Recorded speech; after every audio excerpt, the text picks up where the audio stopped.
Is this Kyrie Irving's best shoe to date? Let's find out.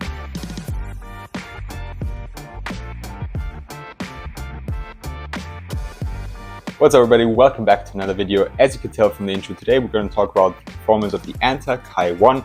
We're going to see how it compares to Kyrie's first shoe with Anta, the Shockwave 5, and we're also going to talk about how it compares to his Nike models like the Kyrie 7, which you can see right here. Before we get into the video, I would really appreciate if you could like the video, leave a comment for the algorithm, and also if you enjoyed the video and my reviews, subscribe to my channel as it really helps me out a lot.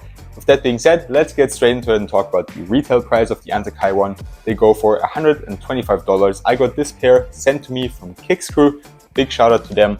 There will be many more colorways dropping exclusively at their website and at anta.com. So make sure to check that out if you're interested. $125 is a great price for a first signature sneaker in my opinion, especially in today's market, and especially if you consider all the tech that they put into the shoe. There's way more technology in there than you would have on your standard first, let's say Nike or Adidas signature sneaker. If you want to know more about the details you can see all over the shoe and also the box, I recommend you check out the press release Anta put out. It's a really long press release. You can find information on every color, every little detail here in the shoe.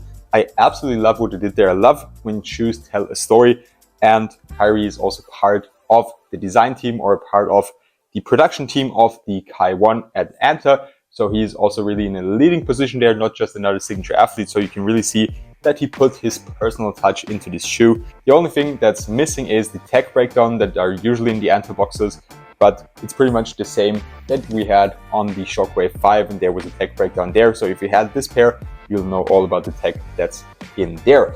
If not, I'm going to break it down for you right now, starting with traction performance. It's a rather unusual traction setup or traction pattern setup. Usually Kyrie shoes have a really aggressive pattern. And what do I mean by aggressive? I mean that the traction pattern or the tread of the shoe is moving outwards or going outwards. So it's not just like one flat system or pattern. It's going outwards, it's going into every direction, it's multi-directional. We had that on the Shockwave 5 and also like here on the Kyrie 7. If you compare it to the KAI 1, you can see that the KAI 1 has a very unconventional pattern, as it's a flat pattern through the whole outsole. And even though it's unconventional, it performs really well. I had no issues whatsoever. They pick up hardly any dust. I was really surprised by how little dust they had on the outsole. I didn't clean them one time, and as you can see, there's hardly anything stuck there. And I was especially surprised because I had them on at a practice after the handball team, the gym. We practice that, we share it with a couple of other teams from our city. And on Wednesdays, the handball team practices before us.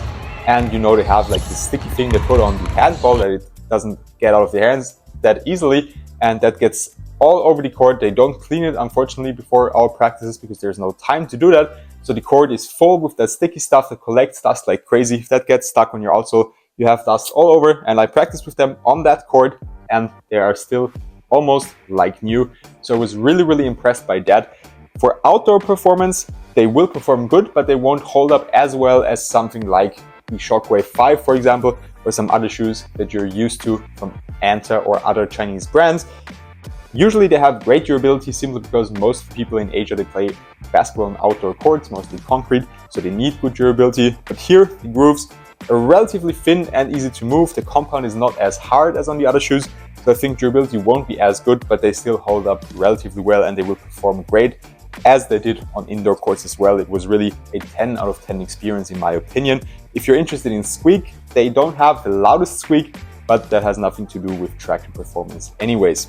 For the cushioning setup, it's also very different to what we're used to from Nike, but for me at least, it's a very welcome difference because we have a full-length cushioning setup. In this case, it's a Nitro Edge setup. That's what it's called at Anta. It's their premium foam they use, and it's injected with nitrogen, hence the name Nitro Edge.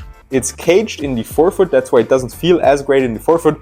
In the heel, we also have an EVA caging here in the heel area, but there's still a lot of compression and it's very comfortable. It does need a little bit of braking time depending on your body weight. For me, it was pretty much good to go right out the box, but if you're a lighter player, I think you'll need some braking time. And in the forefoot, as I said, it's caged here with the Anta logo here in pink and with this little black or purple here in the front cage as well. It's a TPU cage, and it's there so you don't roll over, which is a nice feature.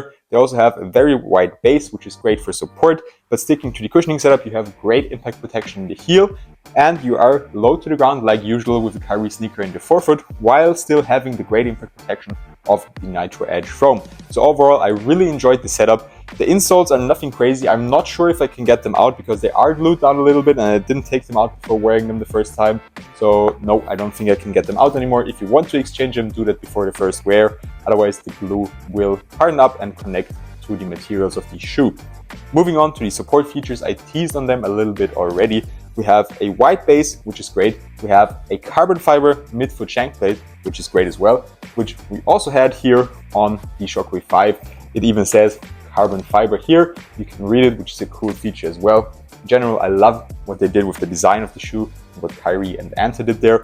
And then we also have an internal TPU heel counter. And of course, we have the strap, which you can see where it says Kyrie Irving in hieroglyphic letters.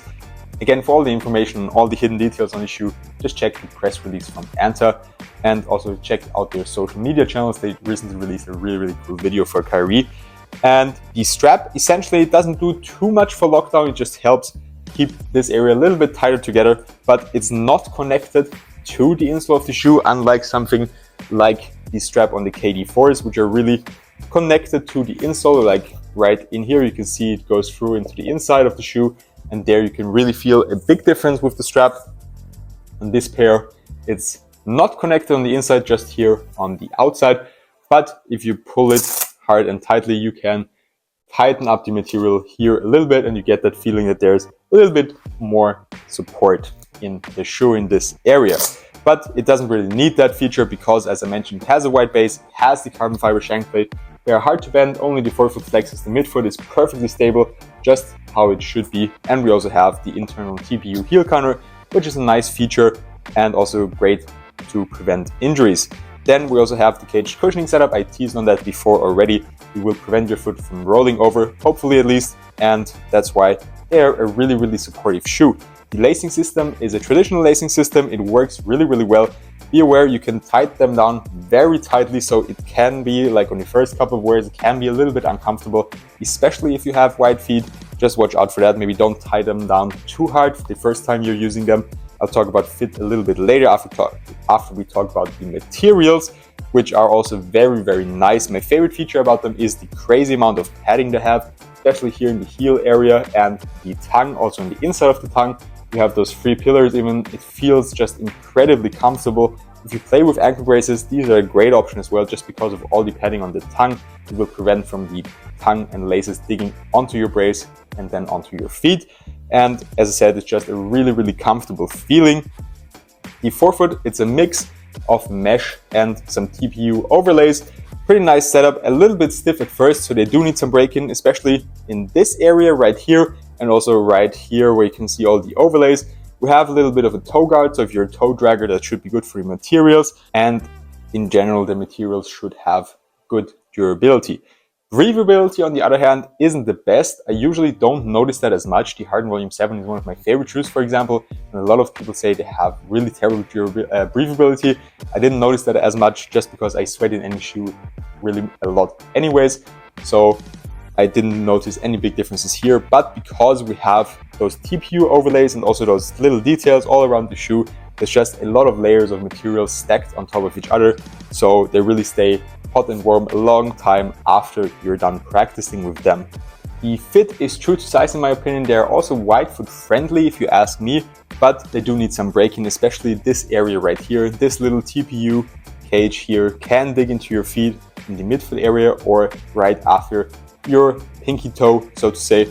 In the forefoot you actually have some quite amount of space, so I think you should go with your true size, also if you have wide feet. For the sizing with Anta, I would stick to your centimeters. That's the easiest way to tell. They have that available on the website and also available at KICKSCREW. So if you're not sure, just check the centimeters on your Nike or Adidas or whatever brand shoes you're wearing and compare to what is available on Anta or KICKSCREW. For the weight of the Kai 1, they are at 515 grams or 18.15 ounces. Keep in mind, this is a size 14, so they're going to be heavier to what you hear from other reviewers. Not the lightest, not the heaviest, pretty much average weight in my opinion, a little bit heavier than what you were used to from Nike carries. But as I said, there's just a lot of tech in this shoe, a lot of supportive features, great cushioning that accounts for the weight or the extra weight. With that being said, that's all I have for you today. Let me know if you're going to cop the Anta KAI 1 or if you're going to try to cop them. Let me know what you think of the colorway, of the performance. Comment, subscribe, leave a like, and see you next time for more reviews.